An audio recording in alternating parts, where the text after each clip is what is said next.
Welcome to the Irish Independence League of Ireland preview show. The 2025 season is back after a thrilling 2024 campaign which saw Shelbourne win the title. We're back on Valentine's night with the first round of games. Aidan, Shelbourne against Derry, first game of the season, a repeat of that final night.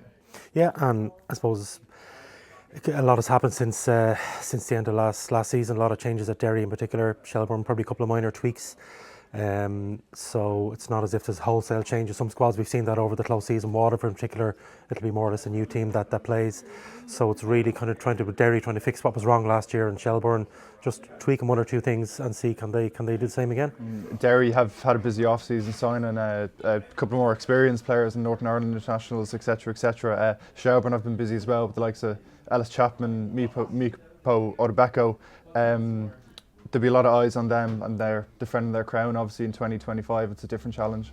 Yeah, I think if you look at what Damien Duff did, I think he's probably bought wisely. Mipo was a player a lot of clubs would like to have. A lot of players, huge potential when he left Ireland as a teenager and really hasn't delivered on it.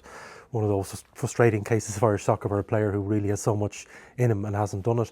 I think what Shelbourne, I'm not speaking for Damien Duff, but a lot of games last year in the league were 1-0 or 2-1. They were very tight. They didn't have that flow of goals. They got a lot from Sean Boyd and people like that. But I think that would be a concern, that where they're going to get goals from. There will be a marked target next year.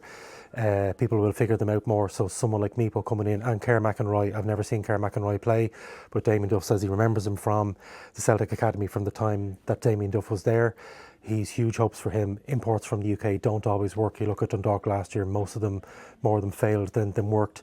But I think focuses on Mipo Odebeko because he's Irish. He's coming back home. He's a Tala lad back in Dublin. But Kerr McInroy could be one of those little gems that maybe Damien Duff has unearthed. Yeah, a lot to watch at Tug Park this season. Just moving ahead to the second game of Friday night, St. Pat's against Drogheda, albeit that one in Richmond Park. It was really a tale of two halves last season for St. Pat's. Struggling the first half of the season. Stephen Kenny coming in May. Took a little while to get going. There was a really busy schedule, but ended up on a stunning European run, coming playoff away from a first group phase qualification and ending the season with nine wins in a row. There was lots of eyes obviously on Shelbourne and the title race, etc. St. Pat's finishing the campaign with 9 wins in a row. It's incredible. And again, you can see there's not an awful lot wrong there. I mean, speaking to Brian Kerr in pre-season, he said the key for him was that Pat's retained who they wanted, and the big thing for them is Mason Melia. They've done the deal with Tottenham, but he can't go until next year. Mason isn't fit at the moment, so he probably won't be involved maybe the first couple of weeks, we don't know. He's only 17 and he does have to be minded, so Mason Melia is not going to play 36 games for St. Pat's this year. But I think the fact that I really like what St. Pat's have done. Barry Bagley I think is a huge signing, gives them that extra little bit of steel in the middle. Sean Horde, that bit of cover at the back. Simon Power, just an added option. There wasn't an awful lot wrong with St. Pat's, and the first half of the year was a disaster. They were all over the place, but St. Pat's really have a strong spine from Anang through to Redmond, through to Bagley, up to Keane up front. Pats look very strong. I think Pat's fans are going to be the ones who are really going to be looking forward to the season, and just one or two, a little lick of paint to what they had last year. Pats be massive title challengers this year. Not forgetting Drogheda, of course, FAI Cup champions, and have Conference League football to look forward to in the summer as well. Just the final two games of Friday night: Cork against Galway, newly promoted Cork as well, and Sligo Rovers against Waterford. But I suppose just firstly, Cork will be doing everything they can to avoid a straight relegation again, like they had in 2023. Yeah, I think that as a club they will want to. As a club, Cork City keeps saying they want to learn from mistakes they made off the field and on the field over their last while. They really are trying to improve things off the field, basic things like accommodation, their retail, trying to put a focus into that, improve the training ground, which is still inferior to Premier Division standards. Bit of disquiet around Cork about the cost of season tickets. About match tickets. They're going up an awful lot, €25, and they spent big. You know, Seanie Maguire and Rory Keating did not come cheap. I think it's going to be tough for Cork. I think already a lot of worry about a lot of new faces, particularly in goal.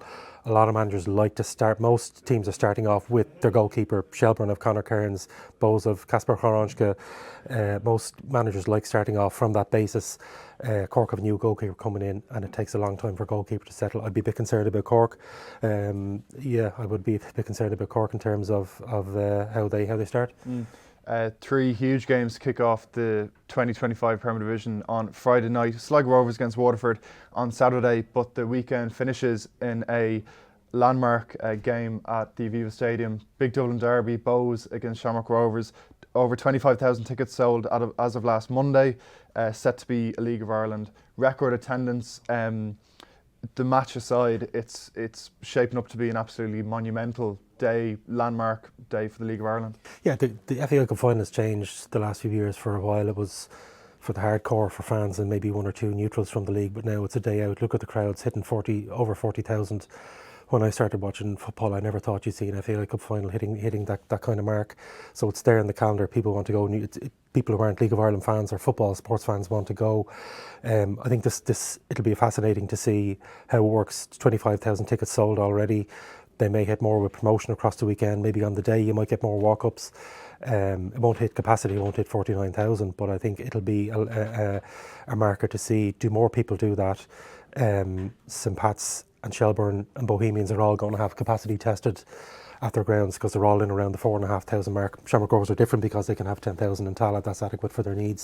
So you just looked at that already, Daily Mount around 4,500, 5,000, and they're hoping for 30 at the Aviva, and that's 6 Daily Mounts just 6 already. Daily Mounts, and if it works now, if we've seen this before, there was a big game in the 90s when Bows played Rovers in the RDS, and it was Pats played Rovers in the RDS in the 90s, and it was a huge crowd, and it wasn't sustained, it didn't last.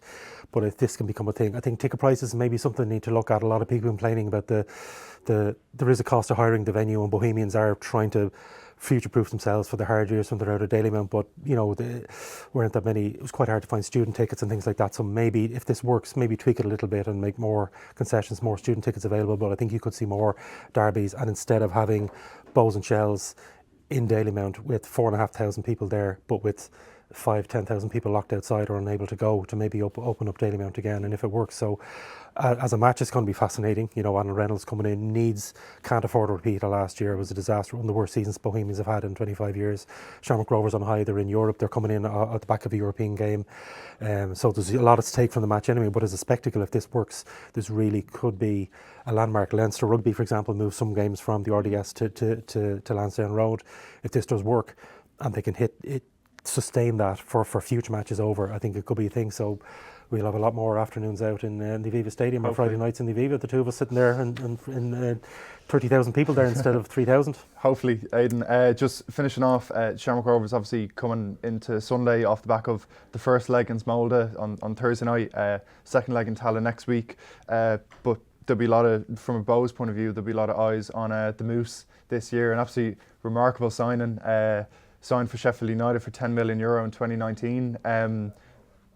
Hopefully they'll be hoping it's a match made in heaven. How do you see it?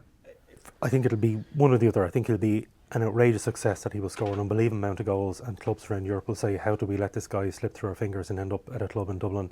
Or else I think he could be an absolute disaster. His fitness will be an issue. Alan Reynolds has said that. Now the game for a year. Yeah, and he said his first day training, you think he didn't know how to play football. He was that out of shape. He hasn't played in 13 months, so clearly you're going to be out of shape. I suppose two things: can he get fitness, and can he get the hunger? What I've been told is that he's bought into Bohemians already. He's not here for the money, whatever. He's on a fraction. He's been at Bochum, Salernitana, Sheffield United. He's on a fraction of what he was earning before. He's certainly not here to provide for his family. It's going to be fascinating, and I can't remember the last, in terms of non-Irish, Damien Duff and Steve McPhail, but the last time a player of that profile playing in the league, he's in bigger profile probably than Joseph and Doe. So it's fascinating, and a lot of eyes on Shelbourne last year. A lot of English and American journalists coming over to watch Shelbourne last year, maybe with a load of L'Equipe, and a lot of French journalists are landing up at Daily Mount to see how Lise Mousset does, and apparently that's important as well. It's Mousset, not Mousset, so the Bows fans have the Psycho Killer song is ready already. Psycho Killer, Lise Mousset. He could be a big hit, but he could be disaster, but it's going to be fascinating to watch. Well, a goal at the Aviva on Sunday would be a good start. Aidan, that's great, thanks. You can follow all the latest League of Ireland news and match reports with the Irish Independent.